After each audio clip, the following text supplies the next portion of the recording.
우리 좌우 보시면서 인사하겠습니다. 사랑합니다. 축복합니다. 네, 한 번 더 인사할까요? 새해 복 많이 받으십시오. 네. 사랑하는 성도 여러분, 여러분은 예수님의 어떤 부분에 매력을 느끼고 있습니까? 예수님을 좋아하시고 예수님을 사랑하실 텐데 어떤 부분에 여러분은 예수님과 사랑하고 어떤 부분에 매력을 느끼고 있습니까? 어떤 분들은 예수님께서 우리 마음을 고쳐주시고 마음을 쓰다듬어 주시고 위로해 주시는 그 부분 때문에 매력을 느끼는 분들이 있습니다. 어떤 분들은 하나님의 말씀을 가르쳐 주시는 분이니 그 지식과 또 지적인 부분, 정보에 대해서 예수님에 대해서 매력을 느끼는 분도 있을 겁니다. 때론 예수님은 굉장히 행동가입니다. 급진적으로 움직이기도 합니다. 아주 소외된 사람들에게 찾아가셔서 누가 뭐라 하거나 말거나 상관없이 직접 친구가 되기 위해 움직이시는 그런 예수님의 모습에 대해서 매력을 느끼는 분도 있을 겁니다. 예수님에 대해서 죄송합니다. 예수님에 대해서 다양한 매력을 느끼는 것은 굉장히 중요합니다. 왜냐하면 그 매력을 많이 느껴야 우리가 예수님을 많이 경험하고 체험할 수 있기 때문입니다. 일반적으로는 하나님께서 나에게 주신 은사, 달란트, 재능이 있으면 그 부분에 적합한 부분만 예수님께 구하는 성향이 있습니다. 다른 부분에는 조금 소외하고 또 조금 더 예수님에 대해서 많이 풍성하게 알아가려고 하기 힘들 때가 있어요. 그렇게 신앙생활을 하다 보면 단편적으로 예수님의 매력에 빠지게 되고 풍성하게 예수님을 경험하는 것이 어려워집니다. 성경이 66권이 우리에게 존재하는 이유는 하나님께서 구원 사역이 정말 풍성하다는 것을 가르쳐 주기 위함입니다. 사복음서가 존재하는 이유도 네 가지의 각도에서 하나님의 복음, 예수의 복음을 우리에게 가르쳐 주기 위함입니다. 그렇기 때문에 우리는 하나의 복음서, 내가 좋아하는 복음서가 있고 나에게 잘 맞는 성경의 한 권이 있다 할지라도 우리는 풍성하게 계시하신 하나님 자신을 알아가기 위해 힘써야 할 것입니다. 우리 지난 시간에는 예수님께서 우리 삶의 생명이다라는 것을 세 번의 주의를 통해서 말씀을 나누었습니다. 예수님은 요한복음에서 자신을 생명으로 소개했습니다. 예수님 자신이 하나님의 뜻을 알려주시는 계시자이기 때문에 반드시 예수님을 통하지 않고서는 하나님의 뜻을 배울 수가 없습니다. 예수님에게 붙어 있어야 예수의 생명이 여러분에게 전달됩니다. 그와 같은 방법은 요한복음에서 가르치는 생명, 내가 곧 생명이다 라고 말씀하시는 예수님의 계시 방법입니다. 그러나 마태복음에 들어오면 예수님은 생명이라는 단어보다 하나님 나라를 건설하는 방법으로 모든 백성들에게 생명을 제공하십니다. 그러니 예수님은 다양한 방법으로 자신을 계시하시는 것을 좋아하세요. 생명도 맞고 하나님 나라도 맞습니다. 또 천국도 맞습니다. 하늘 나라도 맞습니다. 굉장히 다양한 방법으로 주님은 우리에게 찾아오십니다. 오늘 저는 여러분과 이 마태복음 9장에 기록되어 있는 이 말씀을 통해서 하나님께서 어떻게 예수님을 통해 백성들에게 생명을 주시는지 나누고자 합니다. 오늘 본문은 예수님께서 여러 마을을 다니면서 사역하신 내용의 일부분입니다. 그리고 사역을 하면서 이제 제자들에게 자신의 사역을 다시 가르쳐 주기 위한 장면이 기록되어 있습니다. 목자들을 보시면서 끊임없이 목자와 같은 자신의 삶을 백성들에게 나누기를 원하고 또 생명을 나누기를 원하지만 많은 사람들은 목자 없는 양처럼 기진맥진해서 힘없이 다니는 것을 굉장히 애타게 생각하셨습니다. 그래서 추수하는 우리 하나님께 도움을 요청할 것을 제자들에게 명령하기도 하십니다. 이와 같은 이 내용 속에 굉장히 중요한 내용이 있다면 우리가 잘 알고 익히 들어왔던 마태복음 9장 35절 가르치고 전도하고 치유하는 사역입니다. 한번 따라해볼까요? 가르치고 치유하고 고치고 전하고 가르치고 복음을 전하고 고치는 이 사역. 우리는 이제 교회에서는 일반적으로 살리고 키우고 고치고 이렇게 표현하지만요, 성경에서는 가르치고 전도하고 고치고 가전고로 입시 때 저는 외운 바가 있습니다. 그래서 가전고가 성경적인 표현입니다. 한번 따라볼까요? 가전고. 네, 외우세요. 네, 가전고. 가르치고 전도하고 고치고. 예수님의 3대 사역입니다. 이 세 가지 사역을 통해서 예수님은 하나님 나라를 건설해 나가시고 하나님의 백성을 고치시면서 생명을 증거하십니다. 이 세 가지 방법이 우리 마토복음에서 왜 중요한지, 또 이 세 가지 방법을 통해서 우리에게 무엇을 가르치는지 여러분과 나누고자 합니다. 한 세 가지 정도 나누기를 원하는데, 첫 번째로 우리 함께 읽겠습니다. 시작. 예수님의 3대 사역은 마태복음의 생명이다. 마태복음의 생명이 예수님의 3대 사역입니다. 35절에 3대 사역이 기록되어 있습니다. 가르치고 전도하고 고치는 사역. 이 내용은 마태복음 9장 35절에 기록되어 있습니다. 동시에 이 내용은 마태복음 9장에만 기록되어 있는 것이 아니라 마태복음 4장 23절에도 동일하게 기록되어 있는 내용입니다. 교회에서는 끊임없이 이 생명 사역에 대해서 마구사모 9장 35절로 외웁니다. 그러나 똑같은 말씀이 4장 23절에도 기록되어 있음을 우리는 알아야 합니다. 화면을 한번 보시면 위에 마태복음 9장 35절에 있습니다. 그리고 4장 23절에 밑에 있습니다. 노란색, 회당에서 가르쳤다. 가르침의 사역입니다. 녹색, 전파하는 사역입니다. 전도하는 사역입니다. 그리고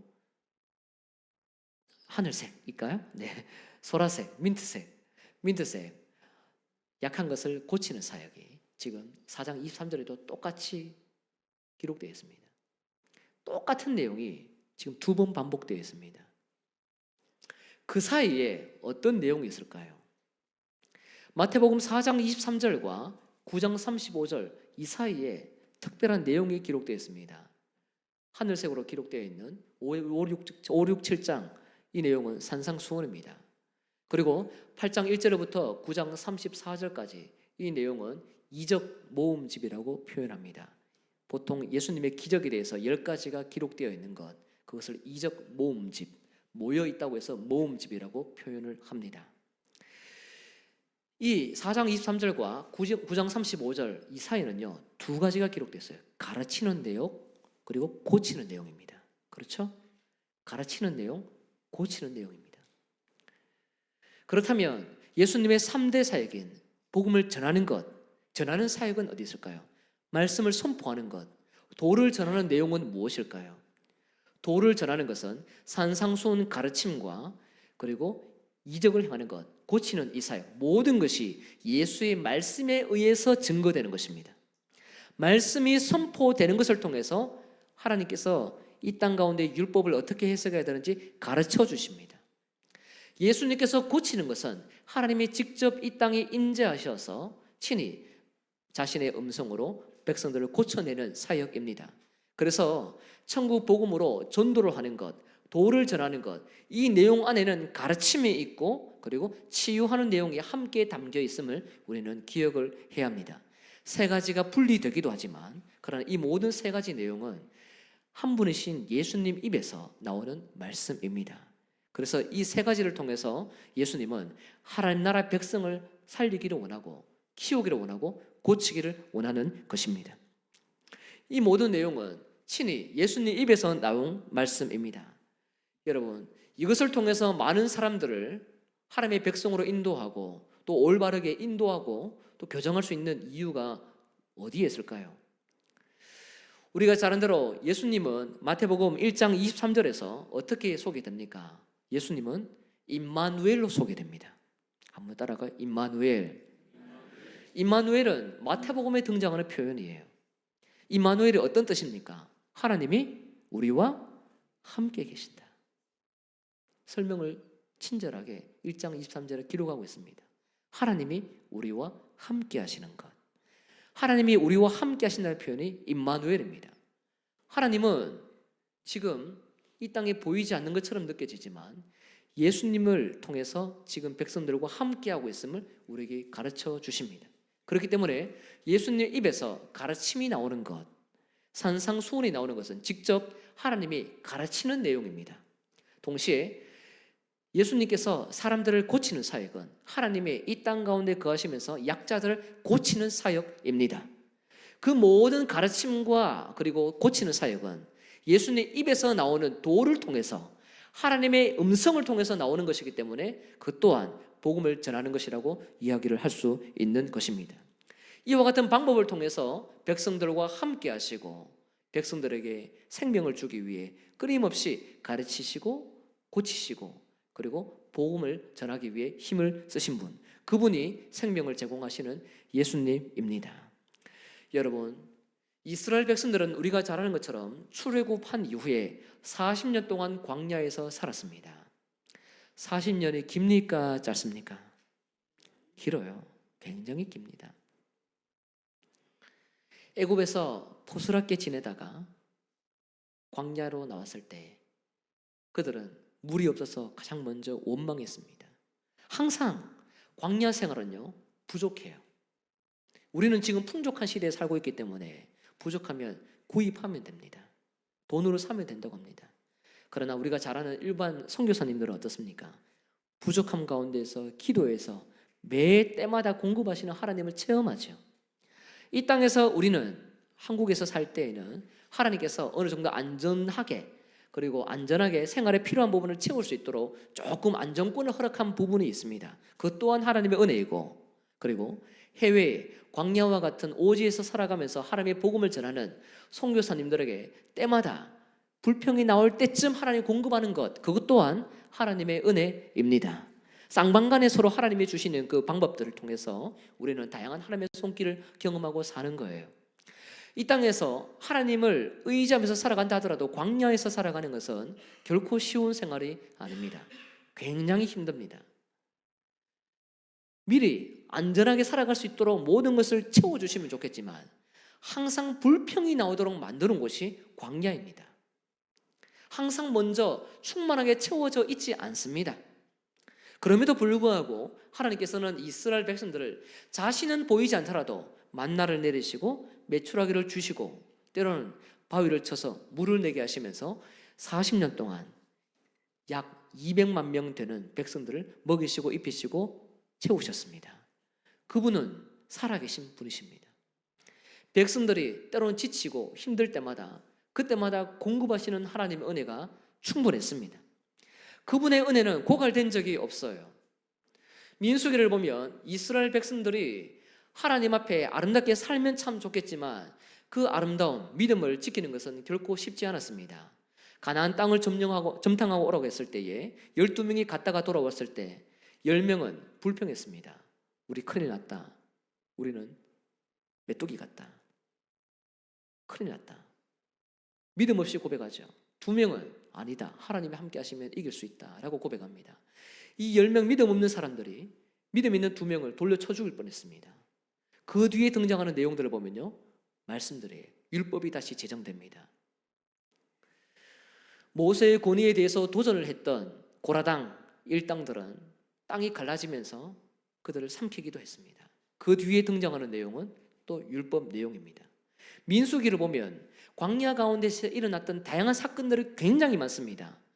안 좋은 모습들이 많아요. 그런데 그때마다 하나님이 해결해 주시고 난 다음에 항상 무엇을 덧붙여 주시느냐 하면 율법을 덧붙여 주십니다. 그러나 이미 율법은 모세가 시내산에서 하나님께 받은 바가 있습니다. 여러분, 율법이 무엇입니까?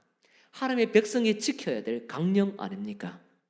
하나님의 백성이라면 이렇게 살아가야 된다는 윤리관입니다. 하나님을 경배하는 방법, 예배 드리는 방법도 율법에 제정된 대로 드려야 됩니다. 기도를 하는 것, 제사를 드리는 것, 교제를 하는 것, 그리고 헌물을 하는 것, 모든 것을 주님이 제정하신 방법대로 행해야지 심판을 받지 않습니다.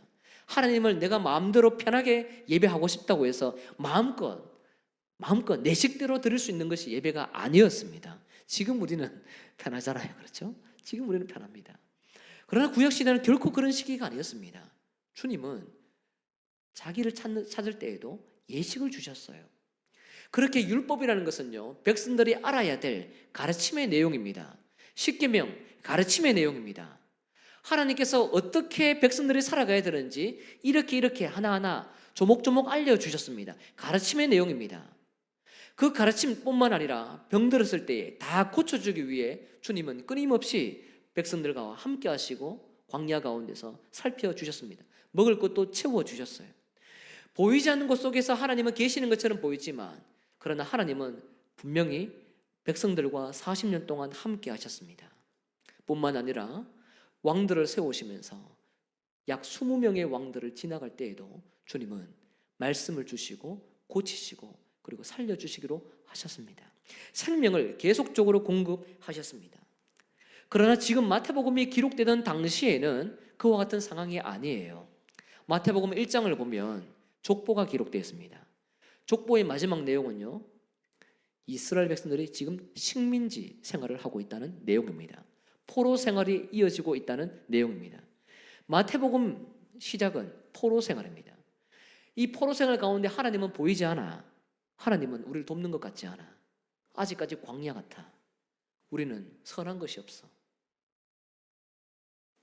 그때에 하나님은 예수님을 보내십니다. 마태복음 1장 23절을 통해서 하나님이 임마누엘, 내가 백성과 함께 하겠다고 약속하시며 계시자 예수님을 이 땅에 보내어 주셨습니다. 그래서 예수님을 통해서 말씀을 배우는 사람, 그분은 곧 하나님의 가르침을 받는 사람입니다. 예수님을 통해서 고침을 받는 사람, 곧 구약에서 하나님이 백성들을 고치는 것을 동일하게 이 땅에서 경험하게 되는 것입니다. 이 땅에서 예수님의 육성을 음성을 듣고 계시되어 있는 하나님의 말씀을 배우며 살아가는 사람, 그것은 곧 구약에 살아계신 그 하나님이 우리에게 말씀하시며 인도하시는 생생한 하나님의 증언임을 우리가 믿어야 될 줄 믿습니다. 그렇게 계시된 하나님이 바로 예수님이십니다. 그 예수님은 지쳐있는 사람들, 힘들어하는 사람들, 기진백진한 사람들, 목자 없이 불쌍하게 살아가는 사람들, 그 많은 사람들을 오늘 본문을 보니까 한 사람 한 사람 다 살피면서 모든 도시와 마을에 두루다니면서 백성들을 살리기를 원하셨습니다. 그리고 회당에 들어가서 가르치시고 또 병자, 약자를 고치시고 천국 복음을 끊임없이 증거하셨습니다. 사랑하는 성도 여러분, 우리가 이 땅에서 한 주간 어떻게 살아오든 때로는 살다 보면 지쳐 있을 수 있고 하나님의 말씀이 내 안에서 내 생각으로 변질될 수가 있습니다. 사람과 부딪혀 살다 보면요, 하나님의 뜻이 내 뜻보다 더 작게 느껴질 때가 있어요. 내 소리가 더 커질 때가 있고, 우리를 지도하는 또 다른 영적인 교육자가, 영적인 지도자의 말이 하나님의 법과 같이 느껴질 때가 있습니다. 그러나 실상 그것이 법은 아닙니다. 왜 그렇습니까? 예수님의 말씀만이 법이기 때문입니다. 그럼에도 불구하고 지쳐있고 힘들 때에 주님은 힘들어하고 있는 그 성도들에게 찾아가셔서 모든 도시와 마을에 두루 다니사 직접 찾아가시면서 연약한 자들을 회복시키기를 원하십니다. 그래서 새로운 생명을 주어서 제대로 하나님의 임재가 무엇인지 예수님을 통해서 경험시켜주기 위해 여러분에게 찾아가셨던 분이 예수님이라는 사실을 믿으시길 바랍니다. 그 예수님과 동행할 때에 우리는 영혼이 다시 회복될 수가 있고, 보이지 않는 것처럼 느껴진다 하더라도 그 말씀을 통해서 새롭게 교정받아 이 땅에서 올바른 하나님의 백성으로 살아갈 수 있게 되는 것입니다. 날마다 예수님과 동행해서 모든 상처가 회복되는 은혜를 경험하시길 주 이름으로 축복합니다. 두 번째 함께 읽겠습니다. 시작. 그들의 회당에 임한 생명입니다. 그들의 회당에 임한 생명이다. 그들의 회당, 그들의 회당. 예수님은 가르침, 전도, 고치심, 이것으로 많은 하나님의 백성들을 살리기를 원하셨습니다. 생명을 주기를 원하셨습니다. 그 중에서 오늘 여러분에게 조금 더 집중적으로 나누고 싶은 부분은 무엇이냐면 예수님의 가르침 사역입니다. 예수님은 그들의 회당에 들어가셨어요. 그들의 회당이라는 것은, 그들은 누구냐면 유대인들을 의미합니다. 회당은 원래 유대인들이 모여서 하나님 앞에 말씀을 듣고 가르침을 받으면서 예배드리는 장소입니다. 기도도 하고요. 그런데 예수님은 어디에 가느냐면요, 그들의 회당에서 가르쳤다고 말씀합니다. 한번 따라 볼까요? 그들의 회당, 그들의 회당. 악센트를 잘 살려야 됩니다. 그들입니다. 이 그들은요, 원래 마태복음에서 좋은 그런 어떤 표현이 아닙니다.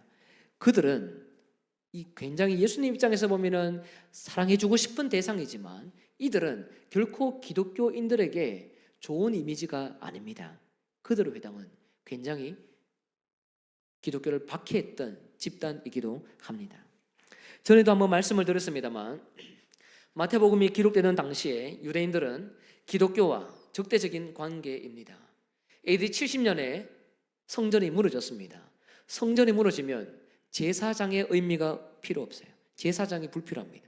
예배도 그 제사 드렸던 그 의미 자체도 필요가 없습니다. 성전이 없는데 어떻게 예배를 드리겠습니까? 우리가 지금 교회라는 이 예배당에서 예배를 드리지만 그 당시의 성전은 곧 하나님이었습니다.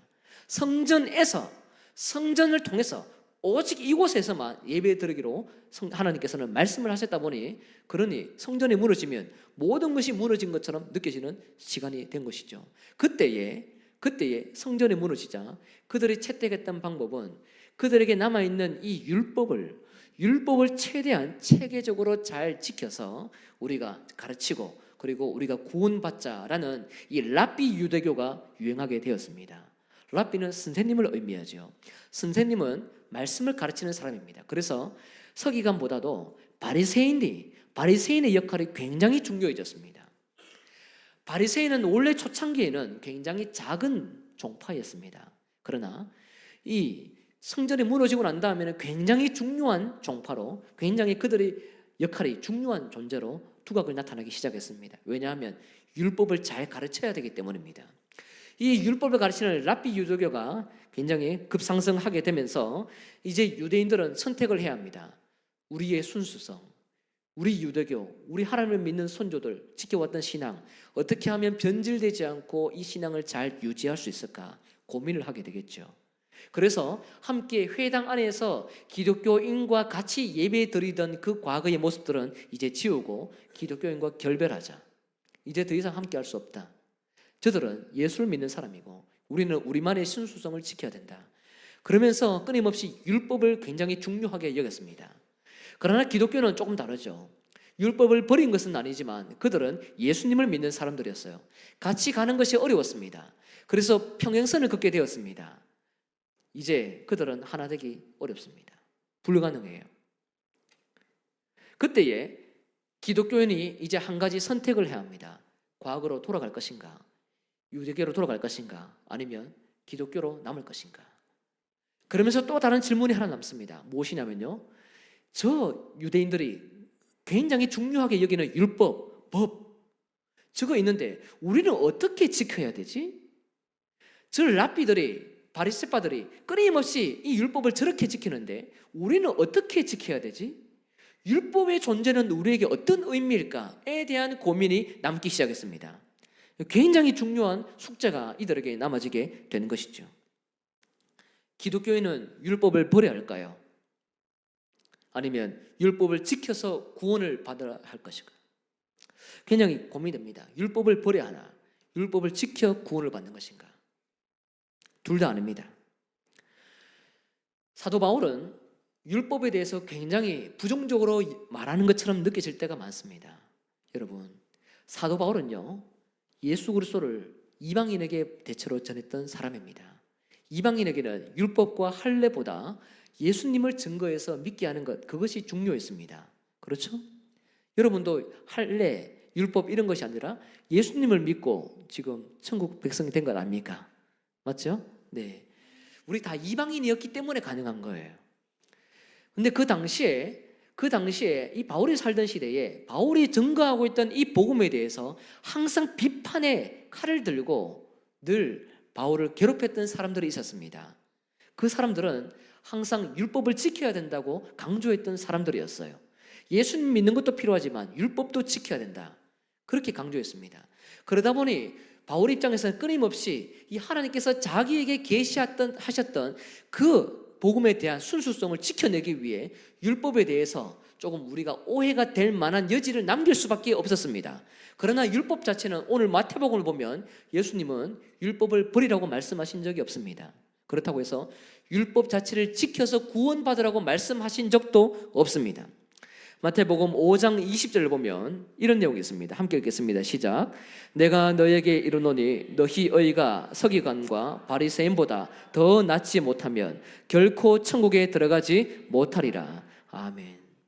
제자들이 들어야 되는 이야기는 이것입니다. 바리새인과 서기관의 의, 그들이 가지고 있는 의로움이 있다. 그것보다 더 낫지 못하면 절대로 천국에 못 들어가. 절대로 천국에 못 들어가. 예수님이 경고하셨어요. 바리새인과 서기관의 의, 그들보다 더 나은 의가 무엇일까요? 일반적으로 이것을 바울식으로 해석을 할 때가 많습니다. 그래서 칭의라고 생각을 할 때가 많아요.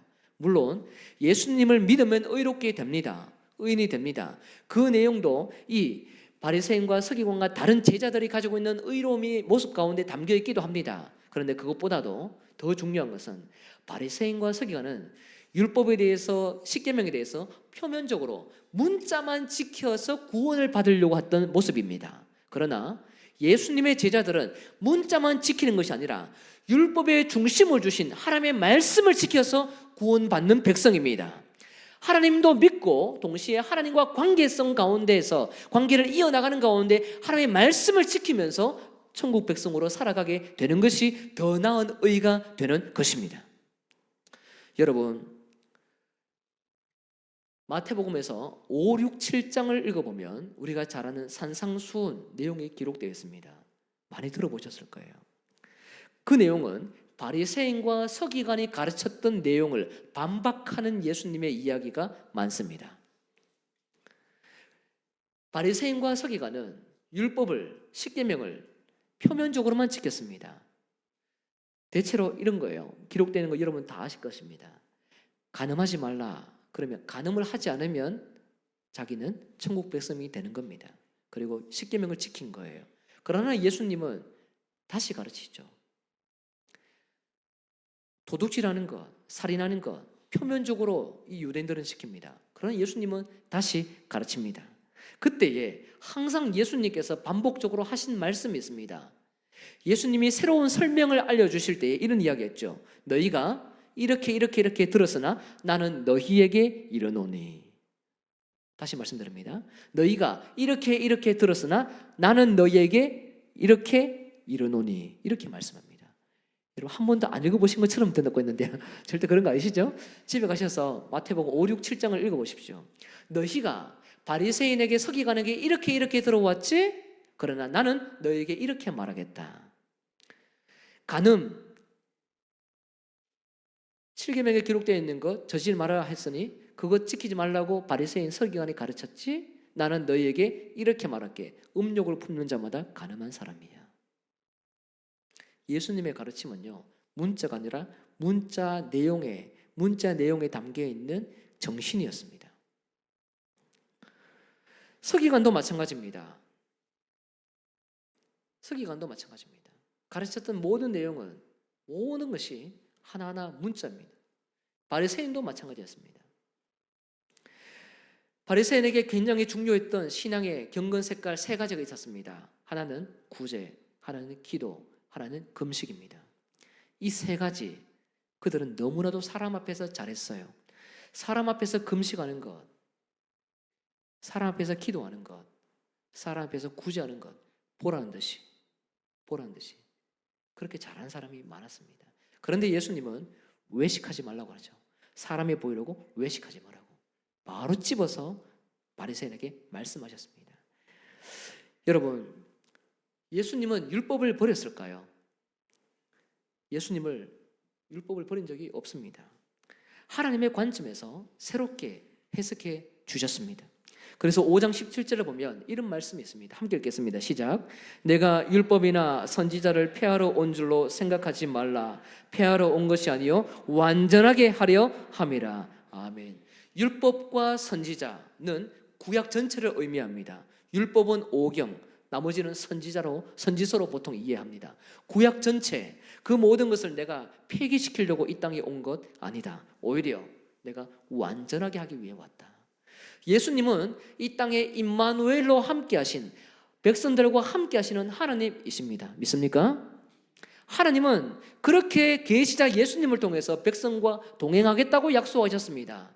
그러니 예수님 입에서 가르치는 이 율법의 내용은요, 하나님이 해석해 주는 것과 동일한 효력을 발휘합니다.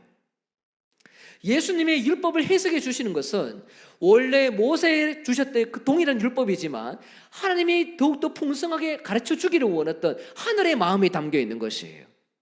그렇기 때문에 바리새인과 서기관이 이와 같은 십계명을 껍데기만 지켰다고 해서 천국 백성이 됐다고 생각하는 그들의 생각을 무너뜨리고 공격하고 오히려 그 문자 뒤에 숨어있는 하나님이 주기를 원했던 하늘의 마음을 가르쳐서 제대로 된 그 율법이 무엇인지 모두가 경험하기를 원했던 것이죠. 그렇게 올바르게 해석된 율법을 지킬 때에 비로소 천국 백성이 될 수 있다고 가르친 것입니다. 그래서 예수님이 말씀하셨지요. 너희 의가 바리새인과 서기관보다 더 낫지 못하면 천국에 들어갈 수가 없느니라. 그 의로움은 예수님이 가르쳐 주시는 그 온전한 해석을 배워서 다시 실천하는 것을 의미합니다. 우리는 말씀에 대해서 항상 배워야 하고 항상 가르침을 받아야 되고 항상 지키기 위해 힘을 써야 합니다. 왜냐하면 그것 자체가 복음이기 때문입니다. 예수님을 떠나서 예수님이 가르치는 율법에 대한 해석 기준 없이 내가 이해하는 방식대로 율법을 해석하는 것, 거기에는 생명이 없습니다. 생명이 없습니다. 예전에 우리 선조들이 그렇게 신앙생활을 가르치기도 했습니다. 주일에는 돈 쓰는 것 아니야. 그렇죠? 절대로 틀린 말은 아닙니다. 그렇다고 해서 정답은 아닙니다. 경건 생활을 올바르게 할 수 있도록 끊임없이 우리를 부추기는 권면의 말씀이지만 그것 자체가 진리라고 또 말하기는 굉장히 어려운 면이 없지 않아 있습니다.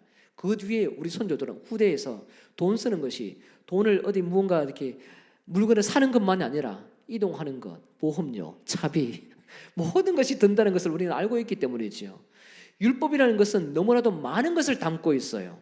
그런데 우리는 신앙생활을 하다 보면 이것을 액면적으로 늘마다 날 지키기를 원하는 그런 모습으로 우리가 괜찮다고 생각을 합니다. 그러나 주님은 그 생각들을 무너뜨립니다. 어떻게 해요? 하늘의 법으로 새롭게 제정해 주신 이 산상수훈을 통해서 올바르게 배우거라, 올바르게 천국 백성 되거라. 그 모습이, 올바르게 배운 모습이 더 나은 의로움을 가질 수 있는 방법이다. 그것을 통해서 천국에 들어갈 수 있는 것이야 라고 우리에게 가르치는 것이죠. 예수님은 복음과 같은 율법의 정신을 어디에서 가르치고 있습니까? 그들의 회당입니다. 한번 따라볼까요? 그들의 회당. 그들의 회당. 그들은 유대인들입니다. 유대인들은 모두가 그리스도인들을 지금 핍박하고 있습니다. 유대인들의 기도문 가운데에 기독교인을 정죄하는 기도문이 있습니다. 이단으로 취급하는 기도문이 있습니다. 기독교인들은 더 이상 유대인을 찾아야 될 이유가 없을 것 같습니다. 예수님도 굳이 그들의 회당에 들어가야 될 이유가 없습니다. 그러나 예수님은 그들의 회당에 들어가셔서 가르치십니다. 왜 그렇습니까? 사랑하시기 때문이에요. 사랑하시기 때문에 예수님은 그들에게 찾아가서 새로운 가르침을 주기를 원하십니다. 그들이 이해하고 있는 유대교식의 방법, 그들이 이해하고 있는 개인적인 신앙의 방법, 개인의 신앙관, 그 모든 것을 허물고 예수님의 따뜻한 인격과 인품과 성품과 그리고 하나님께서 가르쳐 주시는 그 율법의 해석을 올바르게 가르쳐서 제자들과 동일한 의로움을 갖기를 원하고 계십니다. 우리는 신앙관이 맞지 않으면 늘 피하고 싶을 때가 많지요. 우리 자신이 다른 종교로부터 이단으로 취급받으면 그러면 우리도 상대 안 하면 되지 라고 가볍게 이야기할 때가 있습니다. 불신자와 교제하는 것은 결코 쉽지 않습니다. 우리와 신앙관이 다르기 때문이죠. 세계관이 다르기 때문입니다. 에너지 소모가 보통 소모되는 것이 아닙니다. 그럼에도 불구하고 주님은 자신을 이단으로 취급하고 있는 그 유대인들에게 찾아가십니다. 그리고 새롭게 가르치십니다. 하나하나 그들이 잘못 왜곡하고 있는 그 율법관에 대해서 수정해줘서 생명을 얻도록 주님은 끊임없이 찾아가십니다. 율법을 해석하는 분은 우리와 함께 하시는 하나님이기 때문에 끊임없이 유대인들이 예수님을 통해서 올바르게 교육을 받는다면 그들에게도 생명이 주어지게 되는 것입니다. 예수님께서 이 땅에서 가르치시는 것, 전도하는 것, 그리고 고치는 것, 이것은 무엇 때문에 할까요? 다른 것이 아니라 생명을 주기 위함입니다. 사람들에게, 백성들에게 자기가 이해하고 있는 그 신앙관에서 정복되지 말고 하늘에서 찾아오신 예수님 자신을 통해서 새롭게 율법을 교정받아 올바르게 말씀을 받아서 끊임없이 살아갈 수 있도록 그렇게 생명을 주기 위해 주님은 찾아가고 계시는 것입니다. 우리가 예수님의 가르침을 받았기 때문에 우리가 이 자리에 있는 것입니다. 한 주간의 삶을 돌아보면 우리는 끊임없이 오염되어 있습니다. 우리 생각, 남의 생각, 남편의 생각, 이것이 맞는 것 같고, 그러나 사실 복음의 절대성으로부터 약간씩은 흐려진 부분이 없지 않아 있을 수도 있습니다. 그러니 충분하게 공감하고 들을 만한 가치 있는 이야기지만 절대적인 그 중심은 오로지 새로운 율법을 해석해 주신 하나님 아버지, 그분을 계시하신 예수님이라는 것을 우리는 기억을 해야 합니다. 그 예수님을 통해서만 올바로 우리가 윤리관을 세울 수 있는 거예요. 그것이 아니면 끊임없이 우리는 상대적인 신앙관에 익숙해질 뿐입니다.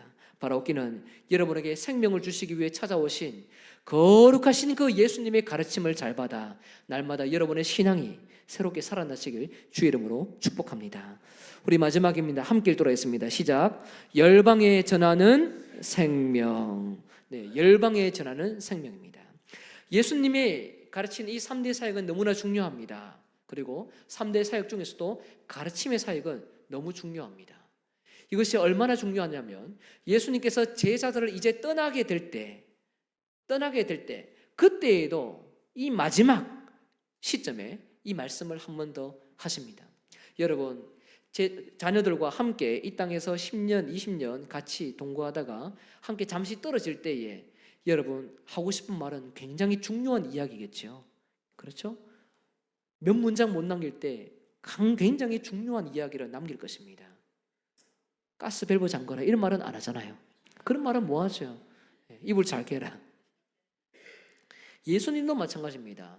자기가 함께 사역을 하면서 굉장히 중요했던 사역을 한 문장으로 압축해서 알려주시는데요. 그 내용을 마태복음 28장 18절에서 20절을 보면 이런 말씀이 있습니다. 함께 읽겠습니다. 시작.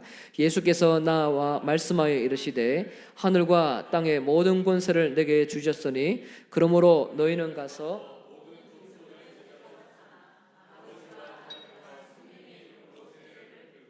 내가 너에게 분부한 모든 것을 가르쳐 지키게 하라. 볼지어다 내가 세상 끝날까지 너희와 항상 함께 있으리라 하시느라. 아멘. 예수님은 제자들에게 모든 민족을 제자로 삼으라고 말씀하셨습니다. 모든 민족 안에는 내가 좋아하는 민족, 싫어하는 민족, 대면대면하는 민족, 관심 없는 민족, 다양한 곳이 있어요. 거기 안에는 유대교도 있고요, 이슬람도 있고, 그리고 유교도 있고, 우리 가정이 될 수도 있고, 교회가 될 수도 있고, 오지가 될 수도 있습니다. 이 민족은 내가 선택하는 것이 아니에요. 주님이 명령하셨기 때문에 모든 민족을 대상으로 반드시 제자를 삼는 것은 우리의 사명이어야 될 줄 믿습니다. 중요한 것은 제자로 삼긴 삼는데 그 제자의 기준, 그것이 무엇이냐는 겁니다. 화면 띄워주세요. 20절입니다. 20절에 보시면 이런 내용이 있습니다. 내가 너에게 분부한 모든 것을 가르쳐 지키게 해라. 이것입니다. 내가 너에게 분부한 모든 것. 예수님이 제자들에게 분부한 것은 마태복음 안에 기록되어 있는 가르침의 내용들입니다. 그 중에 하나가 산상수훈입니다. 바리새인이 가르치고 서기관이 가르쳤던 그 방식, 그걸로 제자 삼지 말고, 교회를 유대교식으로 만들지 말고, 교회를 뭔가 했냐 안 했냐라는 것으로 칼로 자르듯 그렇게 교회를 만들지 말고, 내가 너에게 분부한 것, 그것을 가르쳐, 그리고 그것을 지키게 해. 이것이 교회가 감당해야 되는 사명입니다. 우리 안에 숨어있는 죄성이 무엇이냐면요, 우리는 배운 것을 절대화시키려는 기준들이 있습니다. 우리가 가지고 있는 것을 절대화합니다. 그러나 어떤 그 절대성도 복음보다 더 높은 것은 없다는 사실을 기억을 해야 합니다. 세상 사람들이 이해하고 있는 그 절대성도 무너져야 합니다. 무엇 앞에요? 예수님이 우리에게 분부한 그 복음 앞에 모든 것이 무너져야 합니다. 예수님의 제자들 그리고 우리가 감당해야 될 사명이 있다면 대위 명령, 대사명, 땅끝까지 모든 민족을 제자로 삼는 것 맞습니다. 그러나 무엇보다도 제자로 삼는 기준, 예수님의 말씀 제대로 배웠니?